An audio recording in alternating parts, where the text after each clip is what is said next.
our priority, and thank you for caring for yourselves and one another. And with that, it is my absolute pleasure to introduce our first presenter, Tolu.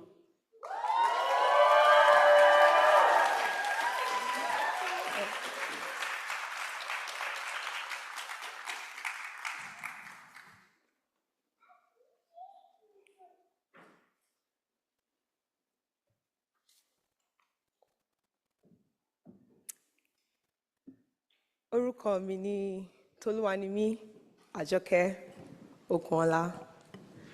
Ọmọ ọlá, ọmọ rebíyán, ọmọlúàbí, ọ̀rọ̀mọníṣẹ́ ló fàyà tì mí. Proud and loud, I hail from Nigeria, where the colors are as bright as the people are, and the sun is as hot as the spices are.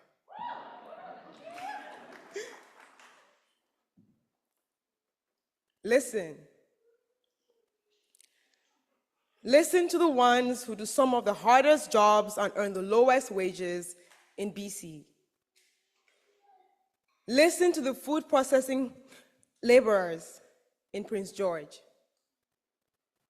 Listen to the harvest hands in Kelowna. Listen to the home support workers and caregivers in Metro Vancouver. Listen to me, because I know what it's like to budget and budget and budget. Yet when I go to the store to get ingredients for pasta, I have to decide tomatoes or peppers, because I can only afford to pay for one and not both. Listen to us, because we all earn below the living wage.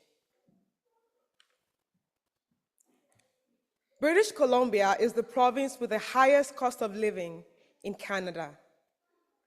And with inflation arising from the COVID-19 pandemic, climate change effects on farm yield, and global geopolitical unrest, hundreds of thousands of people cannot afford to pay for their food, clothing, and shelter. On the other hand, when workers earn the hourly wage needed to cover the basic expenses and participate in the community, they earn a living wage.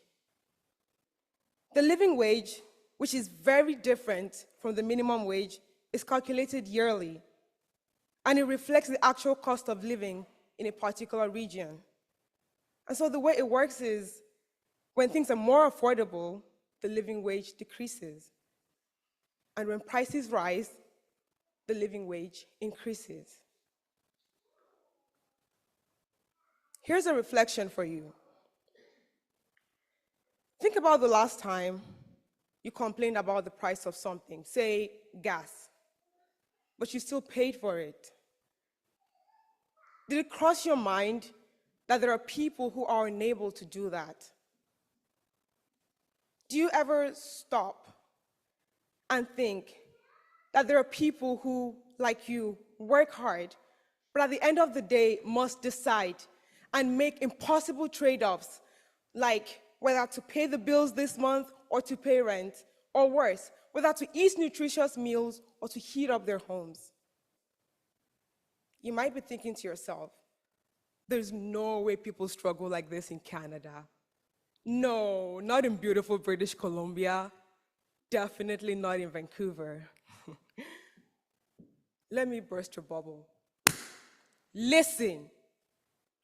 Almost 500,000 workers in Metro Vancouver earn less than the living wage. 67% of those are over 25 years old, so adults. And more than half of us are women. Unsurprisingly, over 300,000 of us are racialized. To put it all into perspective, the living wage in Metro Vancouver is $25.68. Now, I must commend the BC government for investing in programs like the BC Family Benefit Bonus, Childcare BC, and Feeding Futures, as highlighted in the BC Budget 2024. But my friends, there's more to be done. And for this reason, this policy calls on the BC government to take 3 actions. 1, join the 400 BC employers who have committed to paying a living wage and become a living wage employer.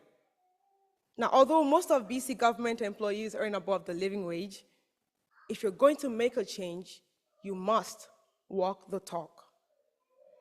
2, support living wage employers. Provide monetary benefits to living wage employers in the province and prioritize procurement with living wage employers in line with driving responsible sourcing as outlined in the BC procurement plan. And 3, advocate for living wage employment as a provincial policy. Make the calls, push the bills, bridge the gap between wages and prices so people can live on what they earn. Now, the living wage is not the answer to all of our economic problems. Rather, as Living Wages for Families BC puts it, it is a powerful tool to ensure that paid work results in a decent standard of living and enables a life that is so much more than a constant struggle to get by. Yes, we make trade-offs every day. But when it comes to basic needs, that should never be the case. We should be able to pay for our food, clothing, and shelter with the money that we earn from the work that we do every single day. So we say enough. Enough with the trade-offs. Pay people what they need to earn. Listen.